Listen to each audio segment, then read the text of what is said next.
Hello. Today we're going to explain the chemical lesion and how this kind of injury happens.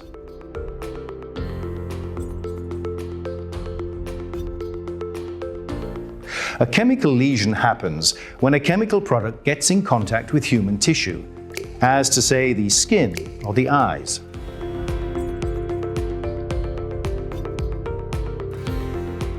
A chemical lesion can be caused either by irritants or by corrosive products. On the one hand, irritants can cause erythema, redness, itches, or feeling of dryness. In terms of cell destruction, we can speak then about minor reaction. However, we should not forget the toxic aspect that may be linked to the nature of the product. Think, for example, of white spirit, which is irritating for the skin, but also toxic for the human body. On the other hand, corrosive products can potentially cause serious lesions because of their ability to penetrate the human tissue.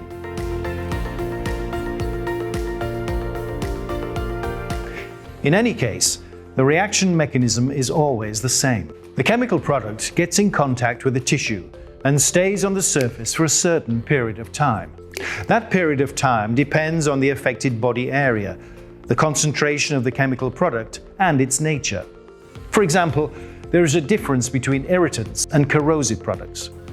In the next stage, the chemical penetrates the human tissues and destroys the cells in depth. The deeper the chemical penetrates, the more serious the injury will be.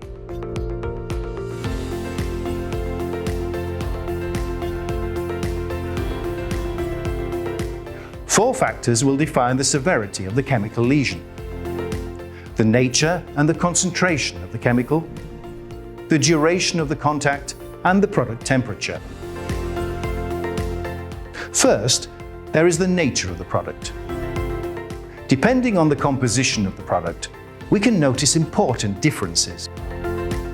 Is it an acid, a base, an oxidizer, a reducer, a chelator, or a solvent? Then there is the concentration of the product. For example, there is a big difference between a household toilet unblocker and industrially concentrated sodium hydroxide used in water treatment. The destruction mechanism is the same in both cases. Cells liquefy when getting in contact with the sodium hydroxide molecules. But penetration will be much faster with a highly concentrated chemical product. The duration of the contact is also particularly important. The longer the chemical remains in contact with the human tissue, the more time it has to work. For this reason, it is important to mechanically remove it as quickly as possible. And stop. Last but not least, there is the product temperature. Any liquid brought to a temperature higher than 50 degrees unavoidably causes a thermal burn in case of contact. Cells are destroyed, and therefore penetration of the chemical in all tissue is facilitated. As you can see, the severity of the injury is causally connected to the penetration of the product in the tissue.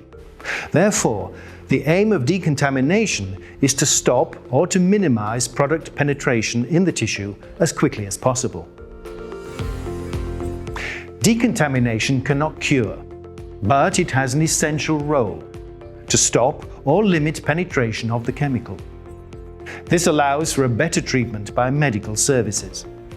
That's why the first aid devices are so important in case of chemical splashes.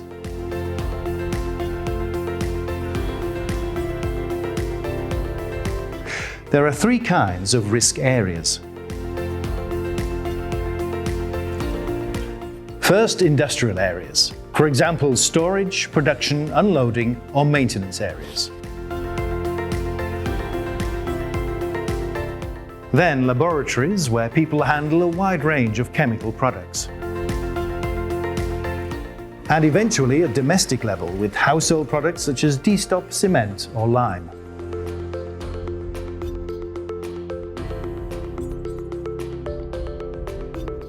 A splash with a chemical agent may be related to a human handling error. Container breakages or equipment failures can also result in a chemical splash. For example, a maintenance operation on a poorly recorded or improperly closed valve will lead, in addition to the chemical lesion, to a mechanical shock due to the produced pressure. Besides direct splashes, cross-contamination scenarios are also possible. For example, when someone rubs his eye with a contaminated glove. Unfortunately, there are many accidents. To avoid them, priority number one remains the respect of safety instructions. At collective level, through compliance with the site's prevention plan; at individual level, through wearing the personal protective equipment. But even with a good prevention plan and thorough precaution, accidents may happen. Therefore, an efficient decontamination system is essential in every risk zone. So a potential chemical accident might remain an incident.